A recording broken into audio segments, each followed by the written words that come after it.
Hey y'all, what's up? Welcome back to your favorite podcast. I'm your host, Shelby McFarland, the marketing boss of America. I'm going to add that to my tagline now. Do you like that? I do. I kind of dig it. I am here today with my friend Leia. We met a few weeks ago, had one of my little speaking engagements here in Central Arkansas, and we immediately connected because we're both weirdos, and I love it. It's so great. Definitely. But Leah, tell us more about yourself and how weird you are. I would love to know weird more. I am? Yes. You got to get to know me to know how weird I am. I am an adult ADHD and executive function coach, and I work with a lot of entrepreneurs. Oddly enough, that's not what I set out to do, but work more in the corporate arena because I have something in common with you. I was in marketing for 20 years. And I was diagnosed with ADHD at age 9, but like basically just given drugs and said, good luck.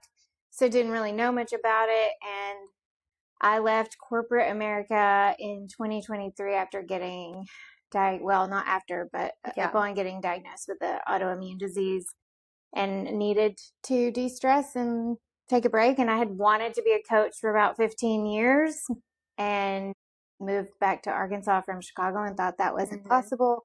But then when I didn't have anything to lose, I was like, well, we're going to try it. Hey. And it turns out a lot of people need an ADHD coach. So I wanted to talk to you today because a lot of my clients they are entrepreneurs and they're at a point where they've either got to stop taking clients. Yep.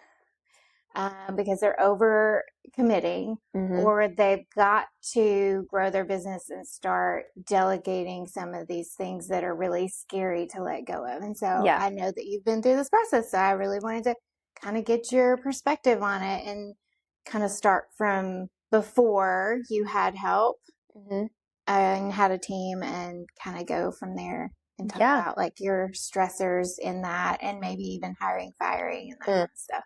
That's the hard part, the firing part. Yeah.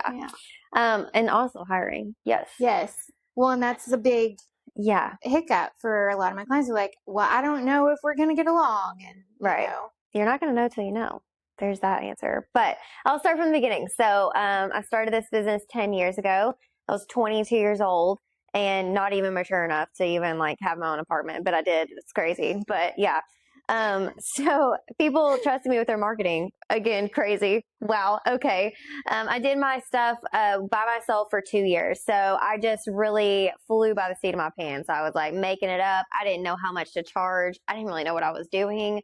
Social media was kind of ish new for businesses. So I was like really trying to figure all that out. But Chelsea was my very first hire and she's been with me for 8 years. So 2 years in, I ended up putting out an ad. I think I was on Indeed or something like that. And she was like, hey, looking for like remote work, because that is something. Now you are going to know I have ADHD because here we go. Side story. I love that my employees work hybrid because I don't necessarily want to see them every day. They don't want to see me every day. Maddie's laughing in the background right now. They know how I feel, okay? It's no judgment around here. But it's also like really nice because they can go on trips. I can go on trips. Like if I know that our work is getting done and that's what matters to me. And those are the standards that I set. So we'll go back to that. But when I hired Chelsea, she really needed somebody or something extra. She was already kind of doing social media management. I was like, well, I have very small client base. I can pay you per client. So we like started our working relationship. And she is a 1099 contractor, which is different, of course, than W-2s, right? So I started off a little bit easier knowing that, okay, I'm giving her a task. She has to figure out how to do it. Like, hey, these are the standards I've set for my clients. I need you to complete that, so that was pretty easy. We've had a great relationship for 8 years. It's worked out really awesome. She's been with me through the ebbs and flows. I mean, we've been fired by 6 people in 1 week before, and that literally was like 2 months ago. But, then we've also had 6 people hire us in 1 week, so it's just like we've been through all of the growing pains of my business over 10 years. And I really think that that was a huge help for me because talking about delegation, she does the content creation. I do the sales. She does content creation. I'm great at selling. I can be good at content creation, not my passion. That's not what I was skilled at, I guess, or given the gift of, right? I can sell a freaking blind man a TV though. You know what I'm saying? So I can do that, Yeah. but I can't really do the content creation that doesn't really give me energy. Chelsea hates being around people. There you go. She hates being around people. She doesn't like to do the sales. She doesn't like to have communication with clients. And that's really the part where we help each other. I'm going to send this interview directly to one of my clients. There you go. Yeah, because you have to find what gives you energy. Right. And this is what we talk about in coaching Yep. a lot. And this person's highly creative, good at sales. Yeah. And she does not want to do the really, I mean, it's not just that she doesn't want to do it. It bottlenecks her business, the very highly technical solo work. Yep. She doesn't think anyone would want to do that.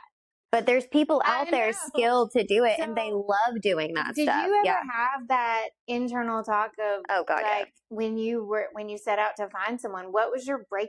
Did you have a breaking point, or and did you interview several people? Yeah. So my breaking point was I was spending too much time creating content where I couldn't take on more clients. So exactly what you said at the very beginning. I was going to have to slow my business down. Yeah. But I wanted to keep going. I wanted to keep getting bigger and better, you know, and I wanted more clients, but I couldn't do it because I was bottlenecked, because I was doing the admin, I was doing the freaking proposals, I was doing sales, I was doing the content. And then people started going, well, how are you doing all this yourself? Like, how are you actually, if you're so busy, do you need another client? If I even get asked that now, and people know I have people that work for me, and that's very frustrating. I'm like, bro, just because it looks like I'm busy doesn't mean we don't have the capacity for you. If we don't have the capacity for you, guess what? I have a process that works, and I just duplicate that person. Yeah. If Chelsea gets tabbed out, which would be very impossible, she's incredible what she does. If she gets tabbed out, we already have a process in place where we're going to have someone underneath her, and she can train them up and give them tasks that she doesn't want to do. There you go. Yeah. So you've created that kind of an SOP. Absolutely. And did you do that first, or did you? Oh God, no. No. Because that's another thing they get hung up with is I have to know exactly what they're going to do. Mm-hmm. Well, no, because you're just going to meet someone. You're going to know if your energies match. You're going to have to, neurodivergent people are really good at having that sense. Absolutely. You're going to have to trust the sense, which is what it sounds like you've done. Yeah. And I'll tell you a huge failure I had right after that was I was watching my, I've told this story on this podcast before, but like I've watched my competitor so hard, and I saw that they hired 5 people, and I was like, well, I have to have 5 people. So where are my 4 other people? And I'm like out here searching. I'm like, okay, you're the blogger, you're the content creator, you're the admin assistant, you're this. And then a month into it was like, wait, what exactly was everyone doing again? And why did I need this many people? And it was just like a huge backpedal. I hired 5 or 4 people on top of Chelsea already. And then I was like, sorry guys, this isn't going to work out. As like a status symbol. Absolutely. Yeah. It was 100% a status symbol, and it didn't do anything for my business.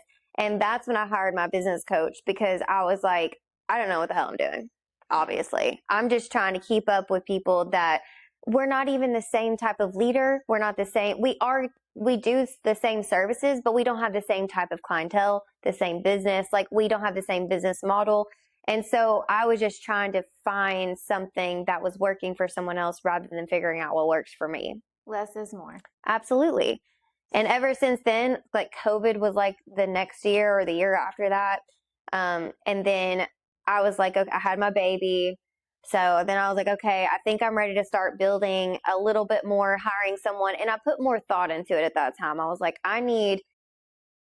what do I not like to do? So I've got content creation taken care of. Money, y'all. I hate dealing with money. Y'all know I hate dealing with money. The only thing I like to do is make it and spend it. That's it. I don't know a single neurodivergent person who likes to deal with money. It's literally the worst. Like, I don't even check my bank account every day. It's probably a bad habit. I do not recommend that. You should probably check your bank account every day just in case. But don't let the bank call you and go, you are in the negative. Well, I don't know why. Well, so-and-so took out like 10 grand. Yeah, that's spam. I'm going to need you to, I'm like, okay, cool. Oh, I have alerts. I'm very. Yeah, I should probably do that. But anyways, I knew that was the next thing I needed to take care of, right? So I had all this business. I had services. I have multiple services, you know, and so I hired a bookkeeper 2 years ago. Honestly, second to Chelsea, best thing I've ever done because he went through my entire books and told me, this is what you're making money at. This is what you're not making money at. Why do you do this? And I'm like, that's a great question. I guess because I like it. Because you didn't know because you weren't tracking or testing. Exactly. And so he was like, if you do photography, which this was a big one, he was like, if you do branding photography, you have to triple your price if you're going to make money at it. Okay, bet. I tripled my price. And we're sitting in a studio right now because I tripled my price 2 years ago for photography because I wasn't valuing myself correctly. But he was able to see your books are not doing well because you're not charging enough. You're more valuable than that. And why would you do something you're going to lose money at? Right? So it's either stop doing a thing you really like doing. Yes. Or figure out a way to do it and get charge more money for it. Exactly. So, and that's another thing clients struggle with too, is valuing themselves enough to raise their prices. This is a conversation we have a lot. Yes. Yes. So much. Yes. And it seems like the way you talk about it was like, oh, it's a no-brainer. Here's a number. Here's the other number. And this is not working. Yeah. There was no internal struggle about absolutely. Like, of course fear that you were going to lose clients because of it, or absolutely. And I'm going through an increase right now in pricing. And I have about 6 clients that I need to increase their pricing. And it's not a pretty number. It's not going to be one that they're like, let's go, girl. It's going to be like, what are you talking about? Like, that's going to be the reaction. But here I am being negative Nancy. I shouldn't say that. That's the reaction I think it's going to be. Your fortune telling. Yes. Yes. Yes. And so I do, yes, there's always an internal struggle of making your value. There's a possibility, and this has happened with clients, that they go, I was waiting for you to do this. I know. Yeah. I'm glad you finally did. No one's going to come and be like, you should. Some people do. I have clients who have clients who have said, you're not charging me enough, which is, most people aren't going to do that. But a lot of times when they do raise their prices, they're like, well, it's about time. Yeah. And I feel like right now I'm, you know, contemplating, I've got to have like 3 people hire me at the new pricing. So that way I can just lose those people if they all say no. Like that's where my internal struggle is, like money wise, because I do have people that work for me. So I have to pay people. I have bills to pay, you know, like I've got to be able to do that. Am I making it by? Yeah. But at the same time, we all have to make more money. Like I've got to make sure that we're all taken care of and my business is making money. My business is healthy. I mean, that's really where I'm at 10 years later. It's not just, is Shelby healthy? Is the business healthy? You know? And so I started after the whole failure, then went through COVID and all that stuff. Got the bookkeeper, hired an actually amazing CPA, super young. He got me on a cold call, by the way. Props to Z. You know Z. Yes. He's also, yes. Yes. He's amazing. My accountant as well. Yes. Uh-huh. And he's young, ambitious, and got me on a cold call. It's funny. Oh, but so dry of humor for sure. Yeah. Definitely. And he's a client of mine now too, which is pretty cool. We've been working together a couple years and now all I do is ads and stuff. But, so, you know, I got all that stuff taken care of. I'm getting it lined out. Then I'm like, what's the next thing I hate? Okay. The next thing I hate. It's going down. I'm like, what's going down the list? What exercise though? Absolutely. People don't let themselves do it. There's this, sorry to take over, but there's often this underlying script of, well, work is work. And if it's not painful, then it's not work. Not true. Just suck it up. All these things that we heard as millennials, like just do the thing. You don't get to just do what you like to do. Right. No, it's not just about the liking to do it. It's the energy sucking nature of things that you don't like to do that keep you down and make you fail. Yeah. So you can either do the things that give you energy and hire people to do things that give them energy that you don't like, and everybody wins. Mm-hmm. Or you can eventually fail because you just busted it until you couldn't do it anymore. And I have 2 things about that. Number 1, there's a season for everything. Right. There's a season you're going to have to do everything in your business. There's a season for that. I went through years of doing everything in my business. And if I right now, everyone could quit and I can do everyone's job.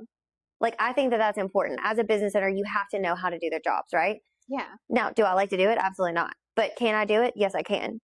Number 2, someone told me this because I try to be super mom. I mean, I am super mom, but like real super mom.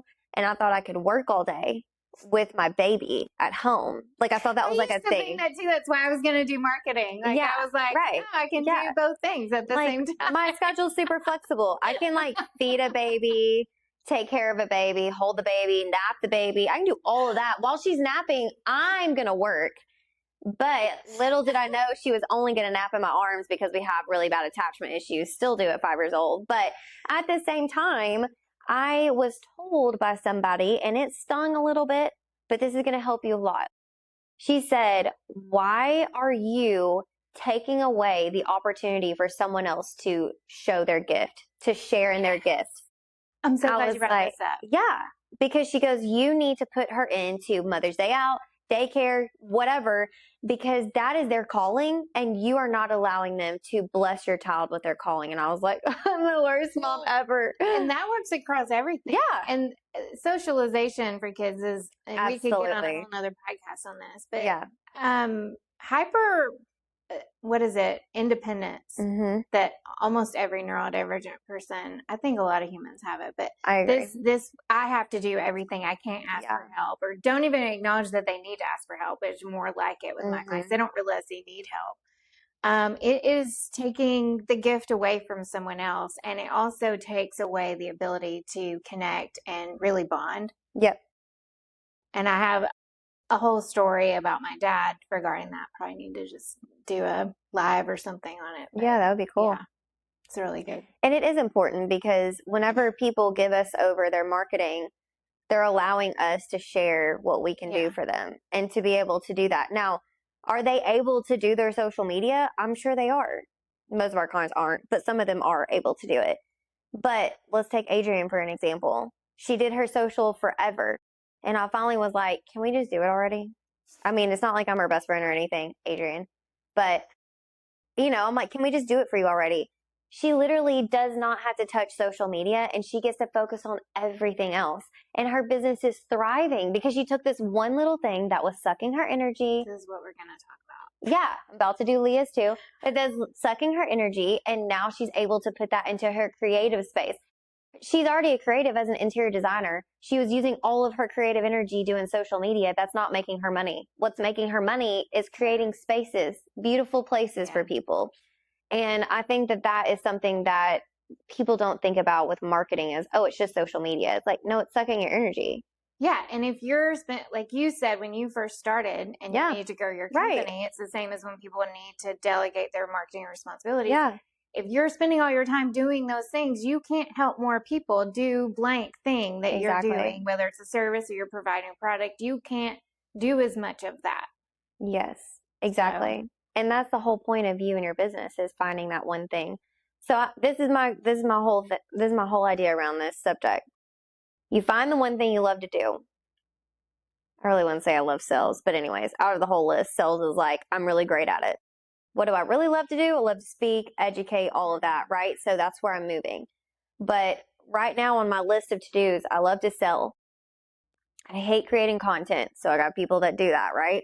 I don't like customer management. Sorry, clients, if you're listening. It's not really my favorite thing. I will do it, and I am here for them. But we have people like Maddie, who's fantastic at it. She's so much nicer than me over email. She really is. There's two types of salespeople. What? There's a hunter and there's a farmer. You're a hunter. Oh, yes. I like account management. Oh, God, no. Definitely not. No. Nope. I just would prefer to go back and read the emails of like, so what's the issue? And then I come in, make the problem go away kind of situation. Yeah. So that's where I'm at right now is like sales. And then I fill in the roles of everything else. Now that's my next role that I need to fill in my business is a sales role. I would love that and get rid of that. I want to step back. I know we're probably wrapping up. It doesn't matter. I didn't even look at what time it was. These people will listen all day. They're like, actually, we're fast forwarding this. So one of the bigger concerns too is, okay, I've decided I'm in enough pain doing all the things and I don't want to stop taking in clients, but also how do I pay for this person? Yes. Also, if I do bring someone on and I make the wrong decision and they suck, like all these things go through their minds. How do you get over that hump? Yes. So it's the same way of starting a business. You just freaking do it. You just do it. And I have 2 examples. So paying someone is very scary. And it's like, holy shit, I'm like responsible for their livelihood. I'm responsible for me, my daughter. I'm responsible for them and their family. They're depending on me to make sure that these people don't, fire us or whatever. So I set expectations. So with Chelsea, whenever I first hired her, she knew, okay, I'm going to be paid per client. It's setting the expectations. When I hired Maddie, she knew we're starting at 15 hours. Yep, 15 hours. I don't even know my own rules over here. We started at 15 hours, but we've worked our way up. I'm like, listen, this is what I can do right now. That was almost 7 months ago. Damn. That was 7 months ago. So it's like we've worked our way up to 30 hours. And I told her by the end of the year, I'm going to get you full time. But you have to find the people that are like, you know what? I support you. I understand this is an opportunity. I understand that this is all you can do now, but what the future holds. Now, if she was still at 15 hours, 7 months in, she'd be like, come on, bro. I mean, like, what's going on, right? I would understand that too. Like, you know what? You're right. We've gone through, increases, decreases. It's just setting out that as expectations. So what I think I hear you say is you're very transparent about not really knowing, but having a goal and saying, you want to jump in the car with me and go, or like we can figure this out together, but you just know that this is where I'm at, and just being very transparent and clear about it, which also helps connect and bond. And absolutely, like not having all the answers is a good thing. And it helps them trust like me and what I tell them, because every week we have our meeting and I'm like, well, we got fired by this person this week, or hey, we've got hired by this person this week. I am not out here going, oh, we're doing okay. Oh, we're doing fine. No, every employee should understand the ins and outs of your business to a point, right? But they need to understand that if my energy shifted, it's because I'm kind of in hustle mode. So if I'm in hustle mode, you got to get behind me and like, we got to do this together. And that it has nothing to do with them. Absolutely. Because that's a common misconception. Absolutely. Especially when you're reading, you have great pattern recognition. Yes. You recognize there's a shift in energy and you don't know what it is. So of course it's me. Of course it's your problem. Yes. It's my fault. Yes. Like I did something wrong. Yeah. And as a neurodivergent leader, I am like really bad at just being like straight to the point. Like I get there, I say the thing, but they know what's up. I mean, it just is what it is. Sometimes I'm like, you know what? I was kind of a bitch. That was my bad. I shouldn't have said it that way. You know what? I did actually forget to do that. You're totally right. I left for 10 days and Maddie literally had to message me, hey, you said you put this on the calendar. I was like, I did. She's like, nah, you didn't. And I'm like, you're right. I did not do that. We're going to do that Monday when I get back. I didn't do that. Instead of saying, no, and like acting like you have all the answers. Absolutely. So I hope my clients who are watching this podcast get that you don't have to have all the answers. Like they often just want to run into a situation knowing everything that could or will happen, and that's impossible. And my favorite quote is by Rumi: when you walk on the way appears. That is how life works. Like literally, that's how business works. That's how business works. Yeah. You have to, like you said, be cognizant of the money and how the money works. And like when you said raising prices, you have to do the math. It's not hard math. It's, But my bookkeeper helped a lot with that. I was like, hey, I'm trying to hire somebody in this position. What's the hourly wage? What's the payroll taxes going to be on that? I literally have to pay myself now, like gross. I hate that, but like do. You have to. And it's like a whole legal thing. Yeah, apparently it's like a legality whenever you're like an escort. Learned that a couple years ago too. I was doing a lot of things illegally. Didn't know it. Had to make up for that financially over the last few years. But now I'm like paying myself and the taxes with that. Y'all, it ain't cheap to hire people. So you have to be able to be willing to invest in that person. But that's where 1099 is key. And it's kind of a try before you buy situation, right? I mean, and I think it's almost like dating too. Well, true. Yeah. You get a feel for each other, and if it's going to work out, yes, it's scary to think that it wouldn't, but how great would it be if it did? Yeah. And I'll share a very close experience I just had, like in timeline wise here. And I hired someone in February, was supposed to be sales, really trained, really tried. She was super excited about it. I was excited about it. She's a fantastic person, great hard worker. But it just, over the course of 6 months, has kind of morphed into something that she was wanting something different than what I could provide for her. Like she wanted a more creative role. I didn't have that open. Mm-hmm. Like, this is where I really needed you. This is where you're wanting. I will gladly write you a recommendation to somebody else, and it was so hard because I felt like I had failed as a leader because I'm trying to invest, and I'm that way in like relationships. Like, I will hold on to a freaking relationship probably way past its time because I'm like, bro, I am so invested in this. And when you're financially invested, your energy invested, time invested into someone, I don't want to see her fail ever. And I felt like I was not doing enough.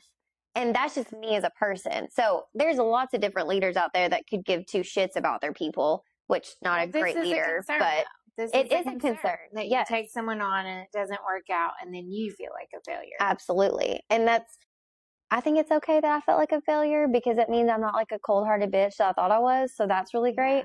But also at the same time, I had to be like, okay, this is not working out, and like, what resources can I give her? What connections can I give her moving forward so that way she can thrive in the area that she's wanting? And often and this happened too, you think that this person doesn't know it's coming. Right. Yes. I was like so nervous. Dude, she knows. I was so nervous. And if she's listening, heart you. Yes. Love her. She's amazing. And often they might even it was a great conversation. Yes, it was a great conversation. They just want you to bring it up because it's hard and they don't want to be the one totally to bring get it up. I've been in this situation as the employee many times. Yeah. And I was like, man, can they just fire me already? I know. And yes, that's so true. And I'm such an avoidant. Like, that's my attachment style. And so it's like real bad. Like, I'm like, okay, sure, yeah, I'll avoid that. That's not a great thing, by the way. And also, when you're hiring, another great key point is to check out their Enneagrams. And if you don't know anything about Enneagrams, you're a terrible person. No, just kidding. You're not. But learn about Enneagrams and your personalities. That way you can hire based off of your personality. I had an assistant that was an Enneagram 8, which is what I am. No. That's not good. That's not good. We don't need that. No, I need a people pleaser. I need someone that says you're right, but also you're wrong at the right times. Like, not like all the time, we don't need to like butt heads, but that's what I need to like help me in my business. Someone that just takes initiative, someone that really understands they can lead in their own role, personality wise, and not have a problem with, okay, this is what needs to be done, and I'm going to create that process to get there, So I think personality works out too. I think Enneagram could be helpful. I have another associate that uses Working Genius, which I haven't never heard of into, but it gets. And there's all kinds of different things you can use, like the disc or whatever too. But definitely. Yeah, my ex corporate job, my boss and I were like the same person. It was not. Yeah, it's not good. But she didn't want to admit that she was neurodivergent, which was a problem. Yeah, definitely. I like to tell people I'm a trained 8. Like, I'm a very strong person, but I can also compliment you if I need to. Yeah. I think that might be a neurodivergent characteristic too. I mean, I'll take that too. I'm just really proud of myself because when I really want to cuss people out, I'm like, no, we're not doing that today. That's a skill. You've developed it. It is a skill. Yes, it's a self-coping skill. Coping mechanism. Go scream into a pillow. I'll just call my boyfriend and yell at him. I don't think I have any more questions. Thank you for sharing. Absolutely. Story. Yes. I'm hoping that it helps some of my clients and maybe even some. Yeah. And go ahead and plug your business. That way people know where to find you. My business is Neuro-Inclusive Alliances. When I first began, I set out to bring employees and leaders together to the table to understand more about neurodivergence, because a lot of us don't. Yeah. We don't tell our employers because we're afraid. And I never actually made it through that process. So I'm not one that could necessarily help you do that, but I help you work better in the space that you're in. Yeah. But I like to do workshops with whole teams and leaders on I hate the word time management, but that's what you have to use. It is time management. The way I do it, right, is generally what I'll go in and start with. But we talk about procrastination and basis of procrastination, time management, energy, and how energy absolutely messes with that, and thinking about your thoughts, metacognition, stuff like that. I don't do deep workshops like that mostly for everyone, but when I have groups, that's kind of what we work through. So cool. And habits. Yeah. Habits and rituals, and I like it. The power of all that. So And how to be better. How to work with your brain. There you go. That's what, yeah. Do you cuss on here? Yes. Okay. You're allowed to cuss. So am I allowed to say what I actually do? You can actually say what you do. You guys, please hide sensitive ears. So the easiest way to say what I help people do is I help them get rid of all their fucks. Boom. Beep. So that they can be their best selves and get shit done. Absolutely. I can't believe you just cussed on my podcast. Yeah. They would actually be weird if there wasn't a cuss word. I feel like they'd be like, is Shelby okay today? Or like, is she being held at gunpoint? Or no, this has been a really great conversation. I hope you guys have learned something here. And definitely check out Leia and all of her business stuff. She's amazing. And we will catch you on the next episode. Bye.